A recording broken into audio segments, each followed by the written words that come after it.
Russia முன்னாள் அதிபர் Joseph Stalin, அவர் பேர் தான் கலைஞர் அவர்கள் அவருடைய மகனுக்கு இப்பொழுது மு.க. ஸ்டாலின் முதலமைச்சர் அவர்கள் வச்சார். ஜோசப் ஸ்டாலின் ரஷ்யாவில் ஒரு அதிபர் முன்னாடி இருந்தார். அவர் ஒரு நாள் அவர் ரஷ்யா நாடாளுமன்றத்துக்கு வரப்போ ஒரு கோழியை கையில பிடிச்சிட்டு வந்தார். கையில பிடிச்சிட்டு வந்து எல்லார் முன்னாடியும் அந்த கோழியுடைய சிறகுகளை ஒன்னொன்னா பிடுங்கி பிடுங்கி பிடுங்கி பிடுங்கி வீசினார்.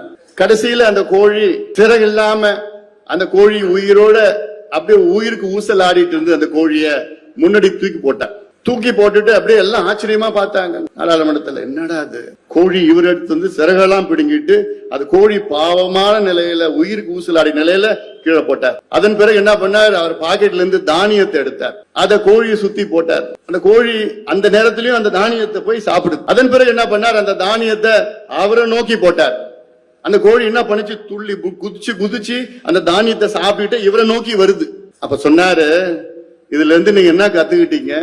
அவர் சொல்றாரு, மக்களை எவ்வளோ பிழிஞ்சாலும் கடைசியில ஏதாவது ஒண்ணு தூக்கி போட்டா மக்கள் இந்த கோழி போன்று நம்ம கிட்ட வருவாங்க. இதுதான் தமிழ்நாடு மக்களுடைய கதை. அதுலயும் குறிப்பாக பெண்கள், தமிழ்நாட்டு பெண்கள் இவங்க கொடுக்கிற 1000 ரூபாய் நிதி உதவி கொடுக்கறாங்க. ஊக்கத்தொகைன்னு 1000 ரூபாய் கொடுக்கறாங்க. அந்த 1000 ரூபாய்க்காக தயவு செய்து யாருமே இவங்களுக்கு ஓட்டு போடாதீங்க.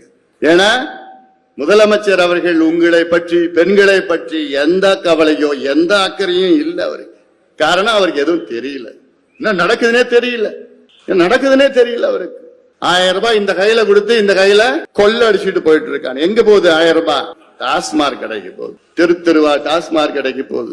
தெருவா போயிட்டு வித்துட்டு இருக்கிற சந்து கடை, டாஸ்மாக் கடையில சந்து கடை வேற. அதுல கொள்ளையோ கொள்ளை அடிச்சிட்டு இருக்கிறாங்க திமுக.